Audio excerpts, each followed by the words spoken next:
श्री शिवाय नमस्तुभ्यम। हर हर Mahadev. Mela ground, VT road, Mansarovar, Jaipur Rajasthan में गुरुजी पंडित पदई मिश्रा जी के द्वारा शिव महाप्राण कथा शुरू हो गई है। 7 दिवसीय शिव महाप्राण कथा है जिसे आप 20 और 21 मार्च को 1 बजे से 4 बजे तक देख सकते हैं। मतलब जो कल की और आज की कथा थी जो हमने 1 बजे से 4 बजे तक सुनी है, अब जो कल से जो कथा आएगी मतलब 22 मार्च से 26 मार्च तक की जो बाकी की बची हुई 5 दिन की जो कथा है वो 2 बजे से 5 बजे तक आस्था चैनल यूट्यूब के माध्यम से आप सभी देख सकते हैं।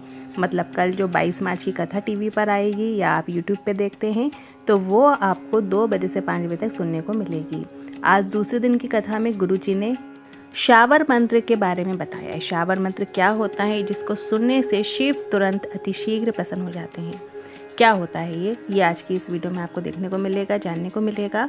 और 22 मार्च से 27 मार्च नवरात्रि के बचे हुए दिनों में करने वाले 5 महा उपाय भी आज की इस वीडियो में आपको प्राप्त होंगे।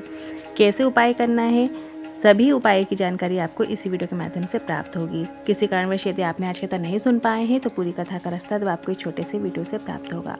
साथ ही हम आपको बताएंगे कि हम अपने घर में किस तरीके से शिवलिंग का अभिषेक करते हैं, पूजा करते हैं। जो रोज़ की जो पूजाएं होती हैं वो कैसे की जाती हैं।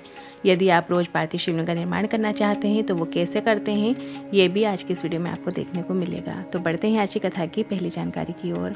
कथा शुरू होते ही गुरुजी ने पूरे भारतवासियों को गंगोर की शुभकामनाएं दी हैं और कहा सभी को भोलेनाथ की कृपा प्राप्त हो, सभी सौभाग्यशाली रहें, ये भोलेनाथ से प्रार्थना है। बढ़ते हैं आज की कथा की दूसरी जानकारी की ओर। गुरुजी ने कहा आप जैसे जैसे कर्म कर रहे हैं वैसे वैसे आपको फल प्राप्त होते हैं, और जो कर्म आप मनुष्य जीवन प्राप्त करने के बाद करते हैं वही आप मृत्यु को प्राप्त करने के बाद भी करते हैं।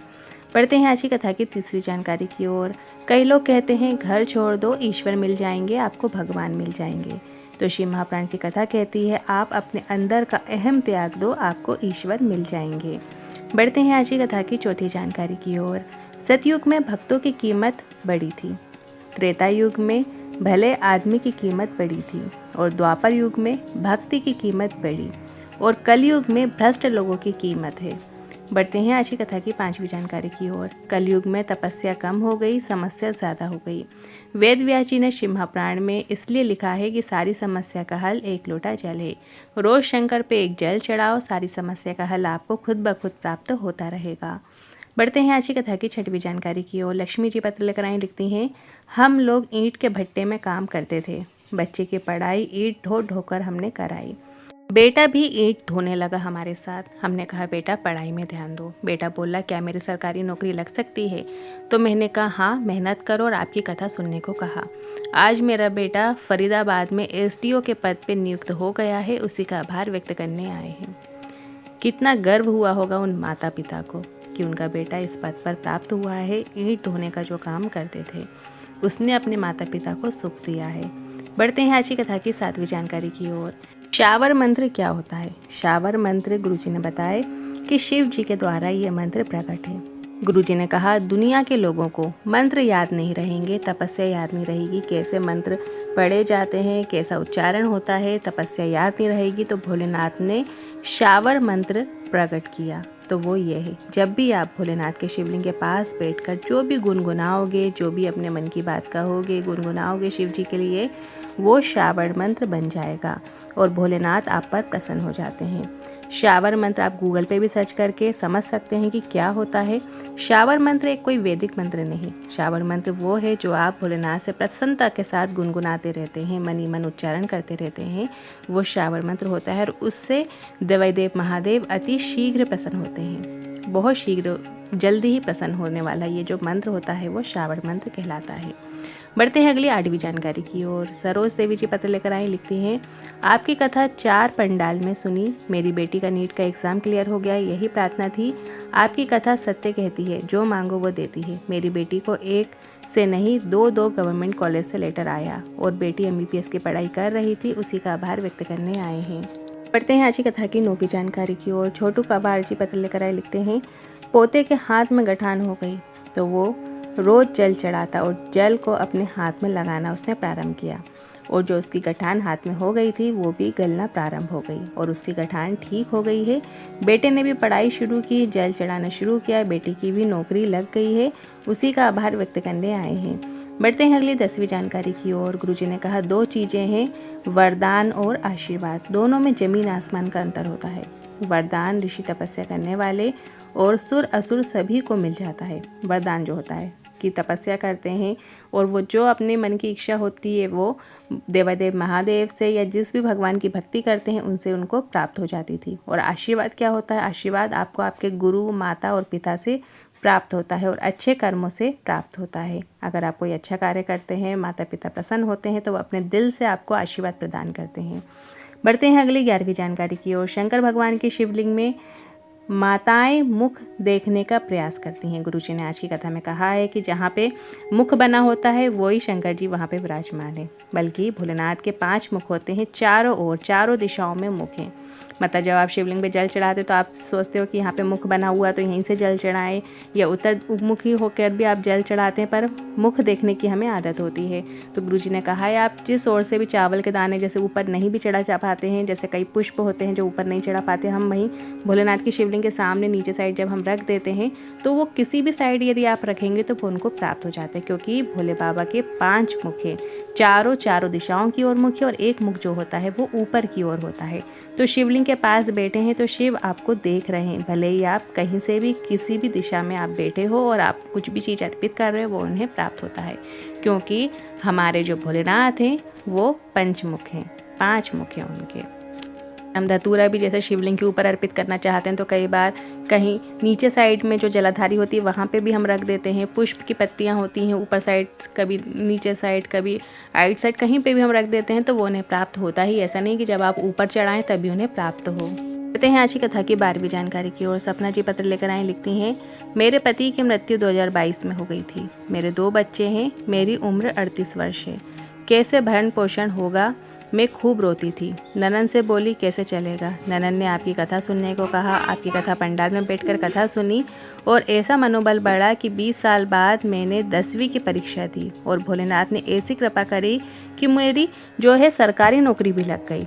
और नौकरी ऐसी लगी पर एक दिन मेरा जी घबराया और डॉक्टर को दिखाया तो डॉक्टर ने ब्रेस्ट में कैंसर की 3 गठानें बता दी। मैं दवाई लेकर आ गई और रुद्राक्ष का जल का आचमन करना भी शुरू किया। समय निकला और मेरी गठानें गल गईं। बाबा ने मुझे नौकरी भी दी है, बाबा ने मेरा रोग भी ठीक किया है, उसी का आभार व्यक्त करने आई हूँ। बढ़ते हैं अगली 13वीं जानकारी की ओर। शिव महाप्राण की कथा कहती है एक शमी पत्र में बड़े से बड़े रोगों को दूर करने का सामर्थ्य होता है। एक बेलपत्र में दुनिया भर के धन प्राप्त करने का सामर्थ्य होता है।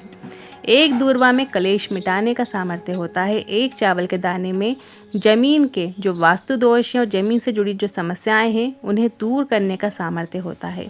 एक बार भी यदि आपने शिव जी के सामने सत्य निकल जाता है तो 1000 अश्वमेघ यज्ञ का फल आपको प्राप्त हो जाता है। कितनी विशेष जानकारी है आज की कथा में गुरुजी ने दी है। बढ़ते हैं अगली 14वीं जानकारी की ओर। उमा जी पत्र लेकर आए, लिखती हैं मेरे बेटे ने 12th के ही एग्ज़ाम के साथ नीट का एग्ज़ाम दिया और 12 के एग्ज़ाम के साथ नीट पास होना मुश्किल होता है, पर हमने कथा पंडाल में कथा सुनी और बेटे ने दोनों एग्ज़ाम दिए और बेटे के दोनों एग्ज़ाम क्लियर हो गए और MBBS में उसका एडमिशन भी हो गया। उसी का आभार व्यक्त करने आए हैं। अब बढ़ते हैं अगली जानकारी की ओर। जैसा कि चैत्र की नवरात्रि चल रही है और इन चैत्र की नवरात्रि में आप क्या क्या उपाय गुरुजी के बताए हुए कर सकते हैं जान लेते हैं। 9 पुष्प की पंखुड़ी लेना है या आपको 9 चावल के दाने लेना है। नवरात्रि में किया जाने वाला है विशेष उपाय है कोई भी लाल पुष्प की आपको 9 पंखुड़ी ले लेना है और 9 चावल के दाने आपको ले लेना है। इनमें से कोई भी एक चीज़ ले लेना है। माता के मंदिर में जाकर माता को आपको अर्पित करना है या फिर भोलेनाथ के मंदिर में शिवलिंग पे माता पार्वती के जो हस्तकमल होते हैं आप वहाँ पे भी अर्पित कर सकते हैं। ये उपाय आपको नवरात्रि के 9 दिनों में करना है। पढ़ाई करना है, मेहनत करना है, साथ में ये सरल और आसान उपाय करना है। ये उपाय आप सफलता प्राप्ति के लिए कर सकते हैं। अब बढ़ते हैं अगले दूसरे उपाय की ओर। नवरात्रि में आपको 9 चावल के दाने वाला एक और विशेष उपाय है जो कि गुरुजी का बताया गया उपाय है। 9 चावल के दाने को आपको लाल चंदन से लाल कर लेना है। या तो आप अपने ही घर में जो माता की प्रतिमा होती है वहाँ पर भी 9 लाल चावल के दाने आप अर्पित कर सकते हैं या फिर आप मंदिर में भी जाके दुर्गा माता को भी आप अर्पित कर सकते हैं या फिर आप शिवलिंग पे जो माता पार्वती के जो हस्तकमल होते हैं वो भी देवी का स्थान है तो वहाँ पे भी आप 9 लाल चावल के दाने अर्पित कर सकते हैं। या तो आप 9 लाल पुष्प की पंखुड़ियाँ अर्पित करें या फिर 9 जो लाल चंदन से लाल किए हुए चावल होते हैं वो भी आप अर्पित कर सकते हैं। आदि शक्ति, गौरी, भवानी का नाम लेते हुए अपने मन की कामना करते हुए आपको 9 चावल के दाने अर्पित करना होते हैं। आपकी जो भी मनोकामना होती है माता जगदम्बा भवानी उसे निश्चित ही पूरी करती हैं। इसके अलावा एक और विशेष उपाय है गुरुजी का बताया हुआ, पति पत्नी में यदि क्लेश चलता रहता है तो उससे दूर करने के लिए काफ़ी अच्छा उपाय बताया है, जो कि आप इस नवरात्रि में कर सकते हैं। अगर पति पत्नी में बहुत अधिक झगड़े होते रहते हैं, एक दूसरे से चिढ़ होती रहती है, या पति जो है किसी अन्य स्त्री में रुचि दिखा रहे हो और बात तलाक तक पहुंच रही हो, तो आपको माता जगदम्बा के मंदिर में ध्वजा लगाना चाहिए, ध्वजा अर्पित करना चाहिए। आप मंदिर में जाकर पंडित जी को ध्वजा भी दे सकते हैं, वो लगवा देंगे। अब इस ध्वजा में आपको मक्खन लगा देना है। जो मक्खन होता है उसको थोड़ा सा ध्वजा में आपको लगा देना और इसके बाद उसे अर्पित करना है। माता जगदम्बा के मंदिर में थोड़ा सा आपके सामर्थ्य के अनुसार मक्खन भी चढ़ाना चाहिए और उसे प्रसाद रूप में अर्पित करना चाहिए और वितरित करना चाहिए। बस इतना ही कर देने से पति पत्नी में क्लेश दूर होंगे, संबंध में मधुरता देखने को मिलेगी। ये उपाय आप इस गुप्त नवरात्रि में कभी भी किसी भी दिन कर सकते हैं। देखिए, जो मंदिर के ऊपर जो ध्वजा लगती है वो भी आप लगा सकते हैं। यदि उतनी बड़ी आप नहीं लगा पा रहे हैं तो जो छोटी जो बनती है ध्वजा वो भी आप मक्खन लगा के माता के पास में अर्पित कर सकते हैं। छोटे रूप में भी आप ये उपाय कर सकते हैं। बढ़ते हैं अगली चौथे उपाय की ओर। अगर आपको लगता है आपके घर के बच्चे बिगड़ रहे हैं, अपशब्द बोल रहे हैं, बात बात पे उल्टे जवाब देते हैं, कुछ भी कह देते हैं, कुछ भी उनमें समझ नहीं होती है, आपकी बात नहीं सुनते हैं, गलत मार्ग पे बच्चे जा रहे हैं, आदर या सम्मान भी नहीं करते हैं, तो इस नवरात्रि में आपको ये उपाय करना है। आपको माता दुर्गा के मंदिर में जाकर लाल पुष्प, लाल चूड़ी, लाल चंदन माता जी को समर्पित करना है। ये 3 चीज़ें आप अर्पित कर देंगे तो भी बात बन जाएगी। लाल पुष्प, लाल चूड़ी और लाल चंदन। साथ ही आप लाल बिंदी भी अर्पित कर सकते हैं। जो भी लाल लाल श्रृंगार होता है माता को, लाल चुनरी आप अर्पित कर सकते हैं। तो माता को आप हाथ जोड़कर निवेदन कीजिए कि किस आपका बेटा या बेटी जो भी है सतमार्ग दिखाने की कृपा करें। बस आपको इतना ही करना है। ये उपाय भी आप इस नवरात्रि में, चैत्र की नवरात्रि में कभी भी किसी भी दिन जाकर कर सकते हैं। साथ ही इस चैत्र की नवरात्रि में आपको कन्या पूजन भी करना चाहिए। कन्या पूजन में सबसे पहले कन्याओं को आप निमंत्रण दें कि वो आपके घर में पधारें। इस तरीके से आपको कन्या को बुलावा पहुंचाना चाहिए। जब कन्या आपके घर में पधारें तो उनके पैरों का प्रक्षालन करना चाहिए, मतलब उनको शुद्ध साफ जल से उनके पैर धोना चाहिए। एक अच्छे कपड़े से उनके पैर पोंछें, उनके पैरों में महावर लगाएं।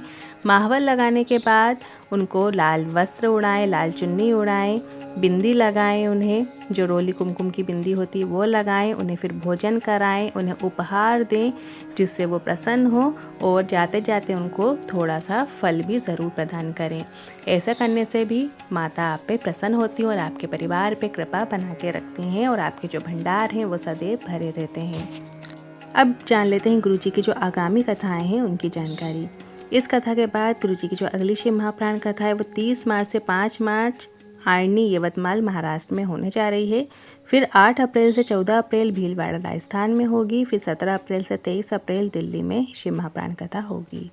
साथ ही गुरुजी हमेशा अपनी कथाओं में बताते हैं कि नवरात्रि चल रही है तो इसमें आपको शंकर जी का पूजन भी अवश्य करना चाहिए। वैसे तो हमें हमेशा ही शिवलिंग पे 1 लोटा जल अर्पित करना चाहिए, रोज़ शिव जी की पूजा करनी चाहिए, पर माता भगवती की विशेष कृपा के लिए भी आपको शिव आराधना करनी चाहिए।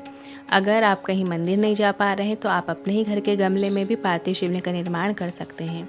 जैसा कि हम आपको वीडियो में बता रहे हैं, पार्थिव शिवलिंग का आप जो भी गमला आपको, तुलसी को छोड़कर अन्य किसी भी गमले में आप जिसमें पौधा लगा हो उसमें आप पार्थिव शिवलिंग का निर्माण कर सकते हैं। सुबह सुबह आप पार्थिव शिवलिंग का उसी मिट्टी से पार्थिव शिवलिंग का निर्माण कीजिए, थोड़ा सा चावल अर्पित कीजिए। इसके बाद फिर दिया प्रज्वलित कीजिए, जल चढ़ाइए, शिवलिंग पे थोड़ा सा जल चढ़ाइए जो भी आपने पार्थिव शिवलिंग बनाई है। इसके बाद आपको दूध नहीं चढ़ाना है, क्योंकि जब हम गमले में पूजा करते हैं पार्थिव शिवलिंग की, क्योंकि वो पौधा लगा होता है तो उसको नुकसान, उसको क्षति पहुंच सकती है, तो इसलिए आपको दूध नहीं चढ़ाना चाहिए। जल चढ़ाइए। इसके बाद आपको अष्टगंध चंदन से त्रिपुंड बनाइए, या अष्टगंध चंदन आप लगा दीजिए, चावल अर्पित कीजिए, काली तिल, चने की दाल अर्पित कर सकते हैं। जो भी सामग्री आपके पास है उन सभी से आपको पूजा करनी चाहिए। अबीर गुलाल अर्पित कर दें। जो भी पुष्प आपके पास है या पुष्प की पंखुड़ियाँ आपके पास है वो भी अर्पित कीजिए। बेलपत्र अर्पित कीजिए, शमी पत्र अर्पित कर सकते हैं, दूर्वा अर्पित कर सकते हैं। जो जो सामग्री आपसे बन सकती है या आसपास जो भी गमले आपके लगे हों उनकी भी पत्तियाँ तोड़कर आप शिवलिंग के ऊपर अर्पित कर सकते हैं, वो भी बाबा स्वीकार करते हैं। इसके बाद धूप दिखाइए और प्रणाम कीजिए बाबा को। श्री शिवाय नमस्तुभ्यम बोलिए कम से कम 11 बार, 21 बार या 108 बार, या जो भी मंत्र आप बोलते आए हैं वो मंत्र भी बोल सकते हैं। इसके बाद फिर बाबा का आपको उसी गमले में विसर्जन कर देना है। इस तरीके से आप रोज़ सुबह भी पार्थिव शिवलिंग का निर्माण कर पूजन अर्चन कर सकते हैं। नवरात्रि का भी विशेष दिन चल रहे हैं तो इन दिनों में भी कर लें, या जब जब कोई विशेष दिन पड़ते हैं तो इस तरीके से आप अपने ही गमले में भी पूजा कर सकते हैं। जैसे कि शिवरात्रि का दिन होता है, प्रदोष का दिन होता है, हर महीने 2 प्रदोष आती हैं, आप उसमें भी पार्थिव शिवलिंग बना लें, नियम बना लें। सोमवार का दिन होता है, सोमवार के दिन भी बना लें। इस तरीके से जो विशेष दिन पड़ते हैं उनमें आपको ज़रूर पार्थिव शिवलिंग का निर्माण करना चाहिए। अमावस्या है, पूर्णिमा है, संक्रांति है, ये बहुत ही विशेष पर्व होते हैं और जब भी हम पार्थिव शिवलिंग का निर्माण करते हैं तो हम कई गुना कोटि फल, हमें पुण्य फल की प्राप्ति होती है। साथ ही सोमवार की अष्टमी पड़े तब भी आपको पार्थिव शिवलिंग का निर्माण ज़रूर करना चाहिए। तो इस तरीके से आप अपने ही घर के गमले में भी कर सकते हैं, या आप घर के अंदर भी करना चाहें तो कर सकते हैं, जैसा आपसे बन सके, पर करें ज़रूर, उसका भी फल आपको प्राप्त होता है। कहते हैं रोज़ जो पार्थिव शिवलिंग का निर्माण करके पूजन अर्चन करता है वो शिव समान ही हो जाता है। तो इस तरीके से आप यदि रोज़ पार्थिव शिवलिंग का निर्माण करते हैं या कोई मनोकामना आपकी चल रही होती है तो उसके चलते भी यदि आप करते हैं तो उसका भी आपको विशेष लाभ देखने को मिलता है। साथ ही अपने घर में जो शिवलिंग होती है उसको भी रोज़ जल से आपको स्नान कराना चाहिए। 1 लोटा जल अर्पित करना चाहिए। दूध है गाय का आपके पास तो वो अर्पित कर दें। शहद या पंचामृत से भी आप स्नान करा सकते हैं। फिर बढ़िया त्रिपुंड बनाइए, चावल अर्पित कीजिए। और हमेशा देखिए, गुरुजी हमेशा बताते हैं जलाधारी में जो गणेश जी का स्थान है, कार्तिकेय जी का स्थान है, वहाँ पे भी आप जरूर चावल अर्पित करें। अशोक सुंदरी माता का स्थान है, वहाँ पे भी रोली कुमकुम अर्पित कीजिए, चावल अर्पित कीजिए। गोलकटी भाग होता है, माता जगदम्बा भवानी के हस्त कमल है, वहाँ पे भी रोली कुमकुम आपको लगाना चाहिए और चावल अर्पित करना चाहिए। और फिर शिवलिंग के ऊपर भी आपको चावल अर्पित करना चाहिए। भस्म यदि आपके पास है तो भस्म ही अर्पित करें। भस्म अर्पित करने के बाद उसे अपने कंठ से ज़रूर लगाना चाहिए, रोग मुक्ति आपको प्रदान होती है। इसी तरीके से अबीर है, गुलाल है, जो जो सामग्री आपके पास है वो शिवलिंग पे आपको अर्पित करना चाहिए। बेलपत्र है अर्पित करना चाहिए, पुष्प हैं यदि पुष्प अर्पित करना चाहिए रोज़ नित्य पूजा में। और 1 गोल बाती का घी का दिया आपको शिवलिंग के लिए लगाना चाहिए। अभी जो नवरात्रि चल रही है तो आप लंबी बाती का दिया माता रानी के लिए भी प्रज्वलित कर सकते हैं। इस तरीके से शिव शक्ति दीप अपने ही घर में आप प्रज्वलित कर लें। नहीं है टाइम मंदिर जाने का तो आप इतनी पूजा अपने घर पे भी कर सकते हैं। यदि आप जानना चाहते हैं रोज़ की पूजा कैसे करते हैं, जो जो छोटी छोटी पूजाएं होती हैं कैसे की जाती हैं, यदि आप उसके बारे में विस्तृत रूप से जानना चाहते हैं तो कमेंट के जरिए हमें हाँ करके या YES यस जरूर टाइप कीजिएगा। आज के उपाय से जुड़े मन में कोई सवाल या क्वेश्चन है तो कमेंट के जरिए पूछ सकते हैं। वीडियो थोड़ा भी उपयोगी लगा हो तो वीडियो को लाइक करके कमेंट बॉक्स में हर हर महादेव टाइप कीजिएगा।